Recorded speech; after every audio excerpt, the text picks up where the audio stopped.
সাংবাদিক আপুনি মই প্ৰত্যেকে সাংবাদিক আমি প্ৰত্যেকে খবৰ দিওঁ ইয়াত যদি এটা পিছত ধৰি লওক যে এটা দুৰ্ঘটনা হ'ল আপুনি মই সাংবাদিক নামধাৰী যিসকল আছোঁ তেওঁলোকতকৈ আগত অন্যই খবৰটো দিব পাই থাকিব গতিকে সেই সূত্ৰত সাংবাদিকৰ সংখ্যা আমাৰ সমাজত বৃদ্ধি পাইছে কিমান এথিক্স লৈ কোনেকে সাংবাদিকতাৰ সেইটো বেলেগ কথা কিন্তু খবৰ দিয়াজনকে যদি আমি সাংবাদিক বুলি কওঁ তেতিয়াহ'লে এই ছ'চিয়েল মিডিয়াৰ যুগত সাংবাদিক বাঢ়িছে যিকেইজন ব্যক্তিয়ে আজিৰ যিটো আমি এআই আৰ্টিফিচিয়েল ইণ্টেলিজেন্সৰ কথা কওঁ যিকেইজন ব্যক্তিক পিতৃস্বৰূপ বুলি কোৱা হয় এজন গুগলতো আছিলে মই নাম দুটা পাহৰি গ'লোঁ তেখেতসকলে এআইক লৈ সাংঘাতিক এটা শংকা প্ৰকাশ কৰিছিল আৰু এজন আছিলে ফিজিক্সৰ নোবেল প্ৰাপ্ত 2024 ফিজিক্সৰ নোবেলো পাইছিলে তেখেতে এআইৰ তেখেতৰ পিতৃস্বৰূপ বুলি জনা যায় তেখেতে শংকা প্ৰকাশ কৰি গুগলৰ পৰা তেওঁ সেই এআইৰ চাকৰি বাদ দিছিলে কৈছিল যে ভৱিষ্যতে আৰু মানুহৰ শান্তি নাথাকিব গোটেই শান্তি এআই কাঢ়ি ল'ব আৰু এআই কি হ'বলৈ গৈ আছে এতিয়াৰ তাৰিখত আপোনালোকে দেখিছে এটা সময়ত ময়ো কম্পিউটাৰ ষ্টুডেণ্ট আছিলোঁ ধৰক আজিৰ পৰা প্ৰায় 20-25 বছৰ আগত আৰু তেতিয়া মোৰ কম্পিউটাৰ চায়েন্সৰ ইলেক্ট্ৰিক ছাবজেক্টটো আছিলে এআই আৰ্টিফিচিয়েল ইণ্টেলিজেন্স সেই সময়ত পঢ়া আমি আৰ্টিফিচিয়েল ইণ্টেলিজেন্স আৰু আজিৰ যিটো আৰ্টিফিচিয়েল ইণ্টেলিজেন্স সেইটো আকাশ পাতাল প্ৰভেদ সেই সময়ত আমাক আৰ্টিফিচিয়েল ইণ্টেলিজেন্স বুলি এইটোৱে বুজোৱা হৈছিল যে মানুহ কেতিয়াও আৰ্টিফিচিয়েল ইণ্টেলিজেন্সে ক্ৰছ কৰিব নোৱাৰিব এইটো কাৰণে নোৱাৰিব আমাক বুজোৱা হৈছিল যে এআই আৰু হিউমেনৰ মাজত ডিফাৰেন্সটো এইটোৱে যে এআই ভাবিব নোৱাৰে আৰু মানুহে ভাবিব পাৰে এতিয়া লাহে লাহে এনেকুৱা এটা পৰ্যায় পাইছে যে আমি যি ভাবোঁ তাতকৈ এইটো এআই আমাক আগতীয়াকৈ খবৰবোৰ দিয়ে তেনে এটা যুগত থাকি আমি সংবাদ মাধ্যমত কাম কৰিছোঁ গতিকে পৰিৱৰ্তন নিশ্চিতভাৱে হ'ব আগত যি পৰিৱৰ্তন আছিলে এতিয়া আপোনালোকে দেখিছে আগৰ যি সংবাদ মাধ্যম আছিল এতিয়া পৰিৱৰ্তন হৈছে এতিয়া সংবাদ মাধ্যম বুলি কওঁতে আমি কোনবোৰ সংবাদ মাধ্যম কৈছোঁ যে আমাৰ যিটো ট্ৰেডিশ্যনেল সংবাদ মাধ্যম প্ৰিণ্ট মিডিয়া বা তাৰ পিছলৈ যিটো আমাৰ ইলেক্ট্ৰনিক মিডিয়া আহিল আমি সেইকেইটাকে সংবাদ মাধ্যম বুলি ধৰিছোঁ যে আজিৰ এই ডিজিটেল যুগৰ যি আমি ডিজিটেল মিডিয়া বুলি কওঁ তেওঁলোকক আমি সংবাদ মাধ্যম বুলি ধৰিছোঁ যদি আমি আগৰ এই ট্ৰেডিশ্যনেল সংবাদ মাধ্যমৰ কথা কওঁ নিশ্চিতভাৱে সেই সংবাদ মাধ্যমৰ পৰিৱৰ্তন হৈছে আৰু পৰিৱৰ্তন হোৱাটো নিশ্চিত পৰিৱৰ্তন হ'বই লাগিব সেই পৰিৱৰ্তন ধনাত্মক দিশতো হ'ব পাৰে ঋণাত্মক দিশতো হ'ব পাৰে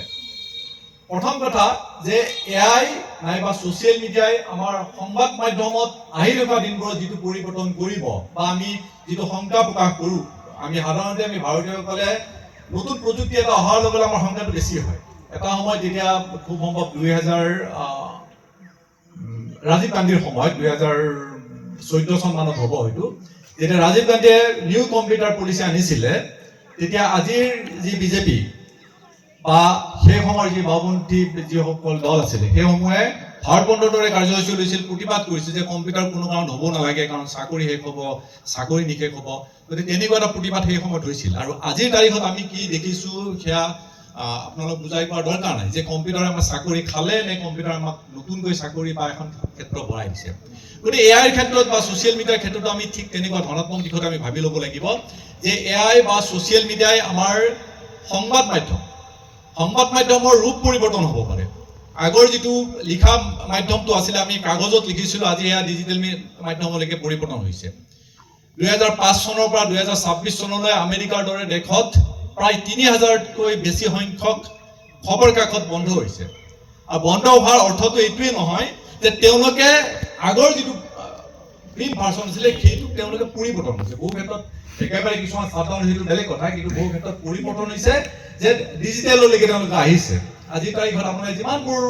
নিউয়ৰ্ক টাইমছ কওক বা আমাৰ টেলিগ্ৰাফ কওক বা আছাম ট্ৰিবিউনে কওক প্ৰত্যেকখনৰে একোটা আমাৰ ডিজিটেল ভাৰ্চন আছে গতিকে সময়ৰ লগত পৰিৱৰ্তন নিশ্চয় হ'ব সাংবাদিকতা পৰিৱৰ্তন হ'ব সকলো পৰিৱৰ্তন হ'ব কিন্তু আমাৰ কাৰণে ভয়ংকৰ পৰিৱৰ্তন এইটোৱে যে এআই নাইবা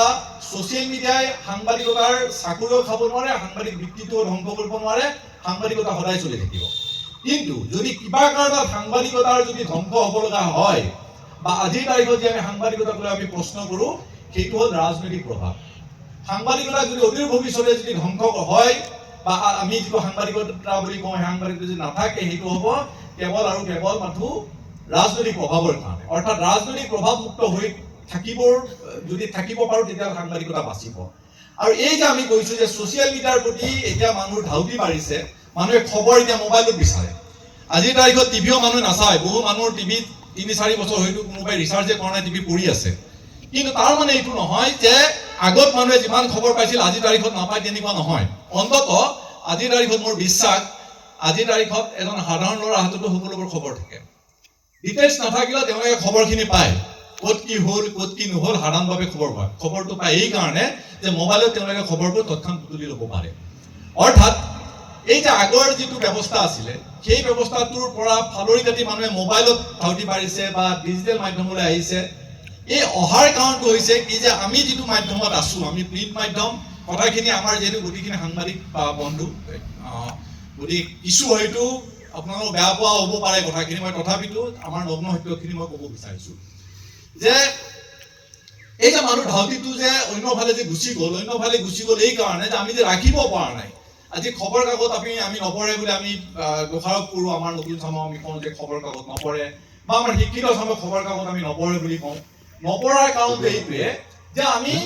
কাৰোবাৰ তলতীয়া হৈ চলি থাকিব লাগে আমি যিটো মুক্ত সাংবাদিকতাৰ কথা কওঁ প্ৰকৃতাৰ্থত মুক্ত সাংবাদিকতা ক'লে অকণমান বেছিকে কোৱা হয় যে মুক্ত সাংবাদিকতা অকল আজিয়ে নহয় আগতো নাছিলে আগতো ডমিনেট হৈ পেলাই মানুহে কাম কৰিব লাগিছে সাংবাদিকে কাম কৰিব লগা হৈছিলে আজিৰ তাৰিখত আপুনি যদি ক'ব যায় যিসকল পুঁজিপতি আছে গোটেই পুঁজিপতিৰ হাতত প্ৰত্যেকটো সংবাদ মাধ্যম যিমান সংবাদ মাধ্যম আপুনি চাই ডাঙৰ ডাঙৰ সংবাদ মাধ্যম ভাৰতৰ ক্ষেত্ৰত যদি আপুনি চাই আদানী গ্ৰুপৰ হাতত NDTVৰ পৰা আদি কৰি বিভিন্ন সংবাদ মাধ্যম তেওঁলোকে ক্ৰয় কৰিছে ৰিলায়েন্সে ক্ৰয় কৰিছে গতিকে সেই যিসকল পুঁজিপতি আছে পুঁজিপতিৰ হাতত ইতিমধ্যে সংবাদ মাধ্যমসমূহ গুচি গৈছে গতিকে তেখেতসকলৰ বিৰুদ্ধে বা আজি NDTV কওক NDTV আজি আদানীৰ বিৰুদ্ধে তেওঁলোকে নিউজ কৰিব নোৱাৰে অভিয়াছলি নোৱাৰে কাৰণ মালিক পক্ষৰ বিৰুদ্ধে কেনেকৈ কৰিব মই নিজে এটা সাধাৰণ সংবাদ সংস্থাত আছো মই যিমানেই এথিক্সৰ কথা নকওঁ কিয় মই মালিকৰ বিৰুদ্ধে মোৰ মালিক এজন ৰাজনৈতিক নেতা মই তেখেতৰ বিৰুদ্ধে মই নিউজ কৰিব নোৱাৰো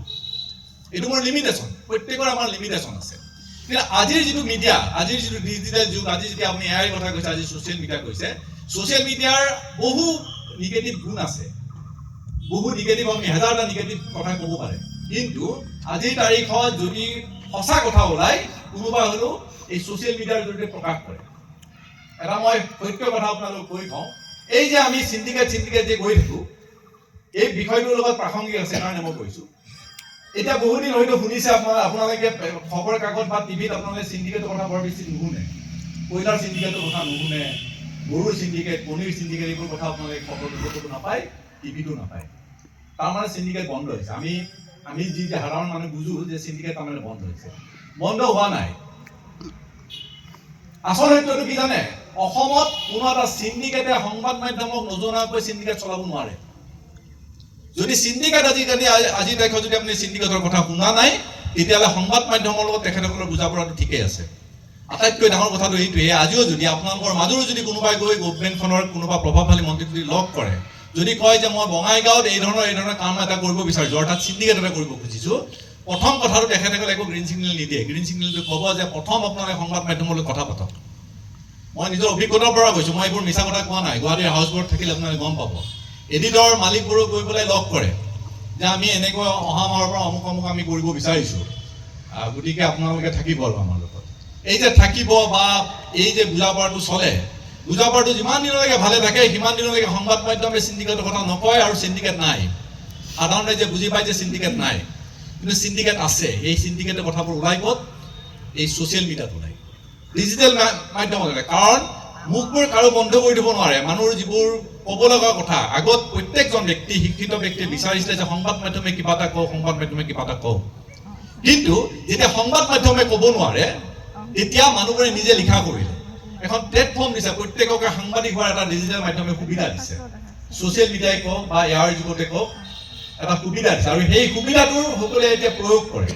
প্ৰত্যেকে এতিয়া মাত মাতিব পৰা হৈছে গতিকে মই ভাবোঁ এয়া সংবাদ মাধ্যমৰ কাৰণে বেয়া দিশ নহয় এয়া সংবাদ মাধ্যমৰ কাৰণে এটা ভাল দিশ আৰু তাৰ কাৰণে আপুনি মই প্ৰত্যেকে সাজু হ'ব লাগিব আমি তেনেকৈ আমাক প্ৰিপেৰেশ্যন কৰাব লাগিব আমি তেনেকৈ গঢ়ি তুলিব লাগিব মই যিটো হাউচত কাম কৰোঁ সেইটো হাউচৰ আমাৰ প্ৰথম যেতিয়া গঢ় লৈছিলে তেতিয়া আমাৰ 200তকৈ বেছি আমাৰ কৰ্মচাৰী আছিলে আৰু আজিৰ তাৰিখত আমাৰ সেয়া গৈ আমাৰ 30জন মানৰ ভিতৰত সীমাবদ্ধ আছে কাৰণটো এইটোৱে যে আমাৰ মাধ্যমটোৱে যিটো ৰেভিনিউ আৰ্ণ কৰিব লাগে বা অসমত যিমানবোৰ সংবাদ মাধ্যম আছে মই ৰাতি ক'ব পাৰোঁ কোনো সংবাদ মাধ্যমে নিজৰ ৰেভিনিউৰে প্ৰত্যেকজন এমপ্লয়ীক ভালদৰে দৰমহা দিব নোৱাৰে কোনো কাৰণ নোৱাৰে কাৰণ এতিয়া আমাৰ যি ট্ৰেডিশ্যনেল সংবাদ মাধ্যম তাত ৰেভিনিউ কমিছে 50%লৈকে কমি গৈছে সেই এডভাৰটাইজ ডিজিটেল মাধ্যমলৈকে গুচি গৈছে গতিকে সংবাদ মাধ্যমে আগৰ ষ্টাফ লৈ চলাব নোৱাৰে। তেতিয়াহ'লে কি কৰিব? চৰকাৰৰ ওপৰত মুখ পাতি থাকে। DIPৰ ফালৰ পৰা কিমান এডভাৰটাইজ আহে কি তাৰে ওপৰত সংবাদ মাধ্যমো বাচি আছে। বহু সংবাদ মাধ্যম আছে। অসমৰ 2-3টা প্ৰতিষ্ঠানক বাদ দি প্ৰায়বোৰ সংবাদ মাধ্যমে অকল চৰকাৰী বিজ্ঞাপনৰ ওপৰত বাচি থাকিব লগা হৈছে। আৰু যেতিয়া চৰকাৰী বিজ্ঞাপনৰ ওপৰত বাচি থাকিব, তেতিয়া সংবাদ মাধ্যমে চৰকাৰৰ বিৰুদ্ধে কথা ক'ব কেনেকৈ? নিশ্চিতভাৱে নোৱাৰে। আৰু সেইটো কাৰণে সংবাদ মাধ্যম পৰোক্ষভাৱে চৰকাৰৰ ওপৰত নিৰ্ভৰশীল হৈছে। আৰু তাৰ লগতে আমি ৰাইজৰ পৰা আঁতৰি আহিছোঁ, যিসমূহ আমাৰ ৰাইজক ক'ব লগা সমস্যাৰ পৰা আমাৰ আঁতৰি আহিছোঁ। আৰু তাৰ বিকল্প পথ ৰাইজে বাছি লৈছে যে ডিজিটেল মাধ্যম বা এআইৰ যুগত যিসমূহ মাধ্যম আহিছে, মই ইয়াৰ লগত সংলগ্ন এইকাৰণে কৰিছোঁ যে আজি সংবাদ মাধ্যম এআইক বাদ দি পেলাই সংবাদ মাধ্যম নহয়। আজি এআই এংকৰ ওলাইছে। মানুহ নোহোৱাকৈ আজিকালি আপোনাৰ ভাৰ্চুৱেল এংকৰেৰে আপোনাৰ চেনেল চলাব পাৰে। প্ৰতিটো কথাই আপোনাৰ এআইৰ জৰিয়তে চলাব পাৰে। আৰু সেয়া আহি থকা সময়ত আৰু ব্যাপক হাৰত আপোনাৰ প্ৰচলন হ'ব। এজন বা দুজন কৰ্মী এটা ডিজিটেল মাধ্যম চলাব পাৰিব, এটা সংবাদ মাধ্যম চলাব পাৰিব, তেনেকুৱা পৰিৱেশ আহি আছে। এতিয়া এই গোটেই কথাবোৰ আমাৰ সংবাদ মাধ্যমৰ আমি যিসকল জড়িত আছোঁ তেওঁলোকৰ কাৰণে নিগেটিভ নেকি? এইটো নিগেটিভ নহয়। মই এটা সৰু আপোনালোক উদাহৰণ দিওঁ। আজিৰ পৰা 10 বছৰমান আগত মই এবাৰ আমেৰিকা যোৱাৰ এটা সুবিধা এটা পাইছিলোঁ। তেতিয়া তাত মই অসমীয়া মানুহ কিছু লগ পাইছিলোঁ। আৰু তেতিয়া মই এজন অসমীয়া, তেখেতৰ নাম আছিল ডক্টৰ প্ৰদীপ দাস। প্ৰদীপ দাসৰ তেখেতৰ বেকগ্ৰাউণ্ড আছিলে, তেখেতে কেমেষ্ট্ৰিৰ প্ৰতিটো ক্ষেত্ৰত মই কৈছোঁ নহয় যে আমি ভাৰত এনে এখন দেশ, আমি কম্পিউটাৰৰ সৈতে আন্দোলন কৰা মানুহ। এআইক লৈ আমি ভয় খাইছোঁ যে এআই আমাৰ চাকৰি খাব। এআই আমাৰ কাৰো চাকৰি খাব নোৱাৰে। কিন্তু এআইৰ লগত আমি সহাৱস্থান কৰিবলৈ এআই আমি বুজিব লাগিব এআই কি কি সুবিধা দিছে। আজি প্ৰতিটো ক্ষেত্ৰত বহু ক্ষেত্ৰত আমাৰ সুবিধা হৈছে। আজি আগতে আমি যেতিয়া টক শ্ব'বোৰ কৰোঁ তেতিয়া ইনফৰ্মেশ্যন গোটোৱাৰ কাৰণে কেতিয়াবা টক শ্ব'ত যিসকল পেনেলিষ্ট থাকে ভুল ইনফৰ্মেশ্যন দি দিয়ে। আৰু সংবাদ মাধ্যমত যেতিয়া ভুল ইনফৰ্মেশ্যন এটা যায়, সকলোৱে সেইটোকে সঁচা বুলি ধৰি লয়। আজিকালি সেইটো সুবিধা হৈছে। আজিকালি আপোনাৰ বিশেষ কৰিব যে আমি ধৰক ইয়াতে আমি পেনেল ডিছকাশ্যন কৰিছোঁ, কোনোবা এজনে মই ধৰি লওক কিবা এটা ভুল এটা বক্তব্য কৰিলোঁ। আজি সঞ্চালক মহোদয়ক PCRৰ ফালৰ পৰা আমাৰ যিসকলে কণ্ট্ৰল কৰে তেখেতসকলে কানে কানে কৈ দিব যে ছাৰ এইটো নহয়, এইটো তেখেতক আপুনি ধৰক উভতি ধৰক, এইটো অমুক নহয়। কাৰণ সেইটো আজি এআইৰ যুগত আপুনি গৰ্গ হওক বা ChatGPT হওক, আপুনি ছাৰ্চ কৰাৰ লগে লগে সেই ইনফৰ্মেশ্যন আপুনি পাই যাব। অৰ্থাৎ শুদ্ধ ডাটা দিয়াৰ কাৰণে যদি আপুনি শুদ্ধভাৱে যদি আপুনি ব্যৱহাৰ কৰিব পাৰে, এআই আমাৰ কাৰণে এটা আশীৰ্বাদ। ছ'চিয়েল মিডিয়া আমাৰ কাৰণে আশীৰ্বাদ। আমি এজন স্বতন্ত্ৰ আমি সাংবাদিক হ'ব পাৰিম। কিন্তু তাৰ কাৰণে আটাইতকৈ ডাঙৰ কথা কি হ'ব জানেনে? যে এইটো মই আজিও কওঁ যে আপুনি যদি নিকা সাংবাদিকতা কৰিব লাগে, ভাল সাংবাদিকতা যদি আপুনি বঙাইগাঁৱত থাকি কৰিব লাগে, গুৱাহাটীত থাকি যদি কৰিব লাগে, সাংবাদিকৰ দৰমহাৰে, এইবোৰ অপ্ৰিয় কথা, সাংবাদিকৰ দৰমহাৰে কোনো স্বতন্ত্ৰভাৱে আমি যিটো স্বতন্ত্ৰ সাংবাদিকতা সেই সাংবাদিকতা কৰিব নোৱাৰে। দৰমহা কেইটকা দিয়ে? আপোনাৰ পৰিয়াল আছে, গোটেই আছে। গতিকে মই সদায় কওঁ যে বঙাইগাঁও কওঁ, গুৱাহাটী কওঁ, সাংবাদিকৰ অন্য এটা সৎ উপাৰ্জনৰ পথ থাকিব লাগিব। সেয়া ব্যৱসায় হ'ব। আপুনি চব্জিৰ দোকান এখন দিয়ক, কিন্তু আপোনাৰ সৎ উপায় এটা থাকিব লাগিব। আপোনাৰ যিটো সাংবাদিকতা, সেই সাংবাদিকতাক আপোনাক ছাপোৰ্ট এটা দিব লাগিব আপোনাৰ দৰমহাৰে, যাতে আপোনাৰ হাউচটোত আপুনি নিউজ পঠোৱাৰ পিছত যদি কিবা কাৰণত যদি কয় যে নাই কাইলৈৰ পৰা তুমি নিউজ কৰিব নালাগে, ছ'চিয়েল মিডিয়াৰ যুগত ঠিকে আছে, আপুনি বুকু ফিন্দাই ক'ব পাৰিব ঠিকে আছে মোৰ চব্জিৰ দোকান এখন আছে, মই চব্জি বিক্ৰী কৰি খাম, কিন্তু মই সংবাদ দিম, মই ছ'চিয়েল মিডিয়াৰ জৰিয়তে মই সংবাদ দিম। একে সংবাদৰ সোৱাদ একে। ছ'চিয়েল মিডিয়াত এতিয়া বহু লিখা মেলা কৰা লোক আছে। মই এখন খবৰ কাকতত লিখোঁ। এতিয়া খবৰ কাকতখনৰ মই লিখাৰ কথাটো এনেকুৱা, খবৰ কাকতত মই যি লিখোঁ সেয়া তেওঁলোকে এডিটৰিয়েল পেজত উলিয়াই, সম্পাদকীয় পৃষ্ঠাত উলিয়াই। কিন্তু একে এটা লিখা যদি মই অন্য এখন খবৰ কাকতত দিওঁ তাত উলিয়াই। কাৰণটো কি জানে? যিখন খবৰ কাকতত মই উলিয়াওঁ সেইখন খবৰ কাকতৰ সম্পাদকৰ লগত মোৰ ভাল, তেখেতে মোক ভালকৈ চিনি পায়। মোৰ যিমানেই উৎকৃষ্ট লিখা নহওক কিয়, মই সকলোকে মই সামৰি পেলাই কোৱা নাই,